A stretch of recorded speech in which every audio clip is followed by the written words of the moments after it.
Hello everyone. Now, as promised from my last video breaking down the final Star Wars The Rise of Skywalker trailer, I said I'd take a few questions and comments and theories that people post, plus run through some stuff that I've missed and a few bits and pieces. Potential spoilers for the movie, but just so you know, there are some leaks going around about The Rise of Skywalker. I haven't read any of them. I'm not going to cover any of them. I might accidentally cover them. This is basically speculation on things that have been officially released. And if you could leave this video a like, that would be great. I'd love it. And this first one is from Lovecrafter. Maybe they're trying to access C-3PO's memory that was erased at the end of episode 3. Yeah, that makes sense to me. I think the idea that he had this wealth of information and this huge journey prior to the events of A New Hope, which he doesn't remember, could very well factor into the new movie. Some of this could easily factor into Anakin Skywalker or Darth Vader, seeing as he was the one that built that droid. Padme had C-3PO for the longest time. So yeah, I think that's entirely possible. I'm not sure what that means for the red eyes necessarily. I think I mentioned in a previous trailer breakdown that maybe that's some leftover battle droid programming from the time he had his head switched with a battle droid. There is even a battle droid in the background of this scene. But no, I think that's a fairly valid theory. Okay, so I thought I'd get this one out of the way. Captain Britain says, from Lost, and that's of course refers to Dominic Monaghan, who appears in this movie. There's quite a few people that are upset that I mentioned that he was from Lost instead of saying the Lord of the Rings films. He's probably equally famous for both things. Let me just say that. No, but the reason I said Lost is of course because that's a J.J. Abrams production, and there was a bit of back and forth emailing between the both of them, which led to him having a role in this movie. So yeah, he's a freaking hobbit, as Captain Britain said. Correct. He appears in all 3 Hobbit films. He makes a wonderful Bilbo Baggins. I'm terribly sorry I made that error. It will not happen again. Soulwalker says, not really unknown space if he's got a map of it, is it? No, I guess it's not. So yeah, there is a lot of talk in Star Wars about the unknown regions and what's out there and whatever, but there are some hints towards what's out there. People have been out there. There's been some exploration. But I think there's a whole lot of vagueness to what is exactly out there. Who knows what's out there? I used to think when I was a little kid that at the end of space there was just a brick wall. So maybe it's a brick wall. In Star Wars it'd probably be like a space brick wall. Something a bit snazzier. But yeah, I'm betting on brick wall. This is from Molly Damon, who people watching this will almost certainly know, runs the Star Wars Explained channel with Alex. 2 wonderful people. They produce wonderful content, videos daily. Recommend checking them out. She did have a makeup tutorial channel, which is no longer active at the moment, but you never know, it could come back. Or fold it into Star Wars Explained. Anyway, she says, the Resistance actually has a new version of the Y-Wing in this movie, smiley face. So what's seen in the trailer is you see a Y-Wing kind of barrel rolling towards a Star Destroyer. I just assumed that that was an older ship. Apparently not. I had no idea. So there you go. They upgraded them. They went Y-Wings. They went weird, slow bombers from The Last Jedi back to Y-Wings. What a world. Star Wars. Also, check out the Star Wars Explained Q&A videos. They're a good listen to. It's like 20 or so minutes where they break down fan questions. Except they know way more about Star Wars than me. Rowan B says, wait a second. Could they be trolling us with that hooded character looking down at Rey? Could that actually be Dark Rey twin clone proxy apparition or whatever, instead of old mate Palpatine himself? Yeah, that's possible. The only glimpse of this person we see are fingertips. I nearly commented on the video, but I didn't, obviously. And look, we've seen Dark Rey before. There's also some weird mechanical kind of stuff on the side of this chair, so it doesn't look like the Emperor's throne, the other one that we see in the trailer. Basically what I'm saying is this is some kind of weird tech-based chair situation. So yeah, I think that's as valid a theory as any. There are, of course, clones in the Star Wars universe, and there are so many more in the expanded universe, specifically clones of Force-sensitive people. That guy from the Thrawn trilogy, the dude from The Force Unleashed. There's so many. But in regular canon, I don't think there's ever been, at this point, a cloned Force user. That is, of course, not to say that they can't be. Thank you, Rowan. Admiral Shizor says, wasn't the Tantive 4 destroyed by Darth Vader in episode 4? Question mark. How could this be the same ship? Okay, so I got this a couple of times. Yes, officially that is what is said about the ship, that it was destroyed. Though we've never actually seen that in any canon. It's just been said that the Empire had it dismantled, destroyed, got rid of it. Though I'm inclined to believe that this is the same ship for a couple of reasons. 1, it looks like it. But 2, I think J.J. Abrams is the kind of person to bring back the very first thing we see in any Star Wars film. Of course, I may very well be wrong. And also, as mentioned in the last video, which if you haven't watched, by the way, you should probably watch before this, there's apparently this amazing set that Kevin Smith heard rumblings of, but ended up not having a look at when he was on set, which is the closing shot. And I do wonder whether it is the same corridor from that original movie. Though I guess that wouldn't be so much of a big deal because that ship again turns up in Revenge of the Sith and also in Rogue One or whatever. But yeah, the point is, I still think it's a Tantive 4, but it may not be. Thanks, Admiral Shizor. I used to say Zizor. Apparently it's Shizor. I wish it was Zizor.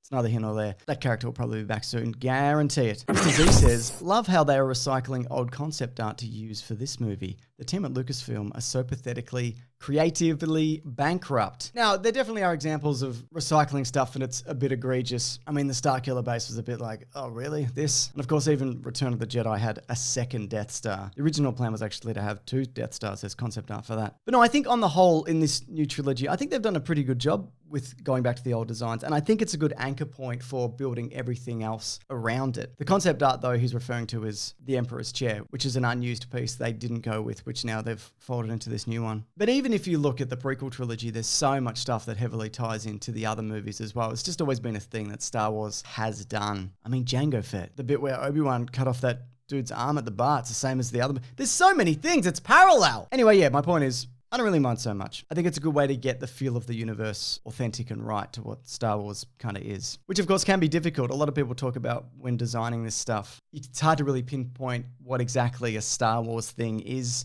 until you kind of nail it. And you just kind of know it's more of a feeling than anything else. Apparently. Jason John says, the Death Stars, there should be nothing left. Nothing. I've watched the ending a shitload of times. It turned to dust. Yeah, it did look like it turned to dust. Jason John, who suspiciously looks like Bruce Willis. They've definitely taken some creative liberties with bringing back huge chunks of the Death Star. Maybe a whole lot of it is behind the explosion, floating off into space. Because, of course, the planet that it's landed on, it's not the forest moon of Endor. It's a new kind of ocean world. But in all honesty, it's one of those things that, again, I don't really mind. I think it's a cool thing to kind of see again. And it was planned from Episode 7, as mentioned. And I might be wrong, but maybe George Lucas was even thinking of bringing it into his own sequel trilogy. I could very well be wrong about that. But yeah, there's no way that this makes sense that this would be around, let alone that the chair is still attached to the floor and most of that window is still intact. It makes zero sense. Still, I think it makes a cool looking scene. Ben says, video request, could you please do a full video on everyone that could potentially return as a Force ghost in The Rise of Skywalker? Mace Windu, Obi-Wan, maybe Han, the kids Anakin, Vader killed. My dad? Good question about all of those things. Now, I'm not going to do a video on all of that. I can do it just right here off the top of my head. I think all of those things are entirely possible. Even Han Solo, I wouldn't put it past Luke Skywalker using the Force to bring back the spirit of Han Solo or whatever. I mean, I guess you could really include any Jedi that died ever. But if I had to guess, they're probably going to go with the most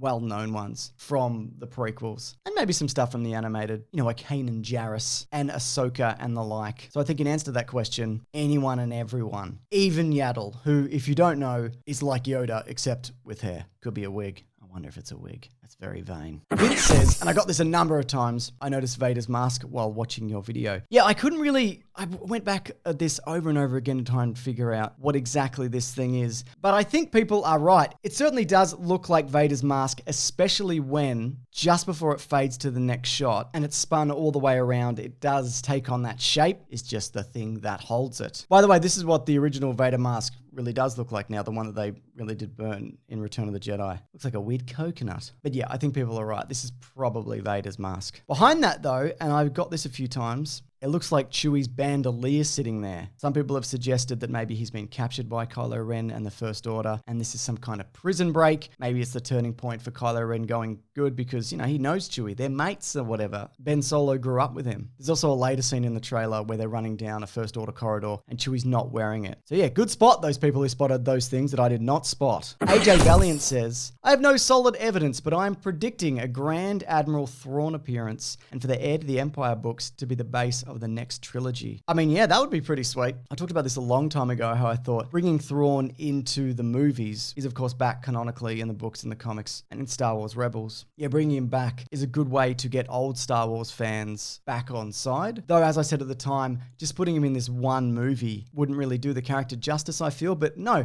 bringing him then over into a new trilogy, that could be interesting. As you may know from Star Wars Rebels, he did disappear. He shot into hyperspace with Ezra, and we don't really know what happened to him. Maybe he does show up. I'm guessing probably not, but we'll find out. Quinn1201 says, while I'm too lazy to look it up myself, I read in a news bite that Solo's online ticket sales the first day blew Black Panthers out of the water. So I don't think these stats mean much at the moment.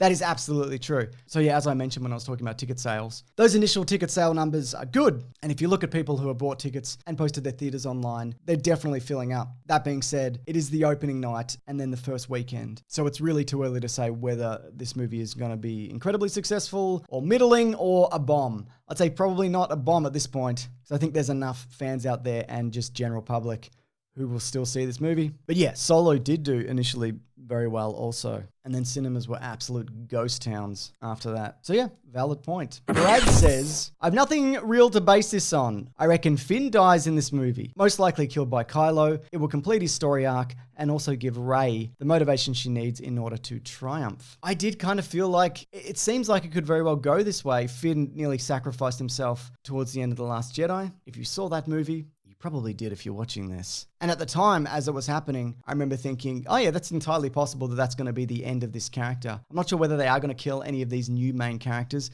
but he'd probably be a pretty likely choice. As you may or may not know, Han Solo was supposed to be killed initially at the end of Return of the Jedi. Harrison Ford famously wanted that, but of course, as a result of that, he got to come back 30 or so years later to reprise the role. So it's also entirely possible that they want to keep everybody alive for future sequels, which I wouldn't mind either. I'm sure there's a lot of people out there who don't agree with me, but I like this core cast of characters, as of so far at least. I mean, it remains to be seen what happens in this new movie, but I'd definitely be open to them returning a couple of decades down the line, and the cycle begins again, and then we get new characters, and people hate those characters, and then it just goes on forever and ever until we all die. Now, this is probably going to be my last video in relation to the Rise of Skywalker speculation and trailers and such. I'm probably not really going to watch anything else between now and December when it opens. That being said, there's still a bunch of Star Wars stuff planned for my channel. I'm working on this huge Star Wars project that's now been about a year, that's got a whole lot of animation and things in it. I'm hoping to get that out in November. I'm a little bit behind. We'll see how we go with that. But yeah, if you do want to subscribe and come back for any of that, that'd be great. And also, of course, there's videos here every Sunday, Tuesday, and Thursday. And I have a podcast called The Weekly Planet, where we talk movies and comics and TV shows. That comes out every Monday morning. If you're on the commute to work or school or wherever, maybe you're just at home, bloody banging around, having a good time, why not give it a listen? We do movie news of the week, cover a major topic. We've got a Halloween-themed episode coming up on Monday. Swing by if you like. All right, but thanks for watching this video. I genuinely appreciate it. Have a good time forever.